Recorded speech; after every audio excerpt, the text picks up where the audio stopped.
Niatnya sih bikin rujak kangkung, apa daya kangkungnya kosong, kita ganti pakai genjer. Hai hai hai, assalamualaikum, ketemu lagi dengan Akyu. Kayaknya udah lama banget ya bun, aku nggak pernah bikin video aku beres-beres kamar. Padahal sebenarnya tanpa di video pun memang aku tiap hari beresin kamar ya bun. Entah kenapa setelah aku dapat kerjaan kayaknya bawaannya tuh capek gitu bun, mau konten agak males. Walaupun sebenarnya kerjaan aku tuh nggak terlalu menyita waktu bun, aku kerja dalam sehari cuma 3 jam dari jam 4 sampai jam 7 malam. Sisanya ya itulah ya bun, kadang rebahan. Namanya juga kerja ya bun, ya itu mah plus minus. Plusnya ya aku dapat uang tambahan, dapat ilmu baru. Minusnya yaitu dia bun, perasaan bawaannya pengen rebahan aja tanpa melakukan apapun.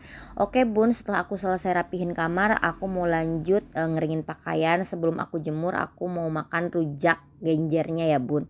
Dilanjut aku mau jemur pakaian di luar mumpung sekarang cuacanya lumayan cerah ya. Karena udah beberapa hari, mungkin seminggu justru lebih, cuacanya itu nggak menentu. Panas dikit, tiba-tiba mendung, hujan. Aku pun bun tiap berangkat dan pulang, Masya Allah kebagian hujan. Tapi nggak apa-apa ya bun, semoga aku tetap semangat buat kerjanya, doain aku.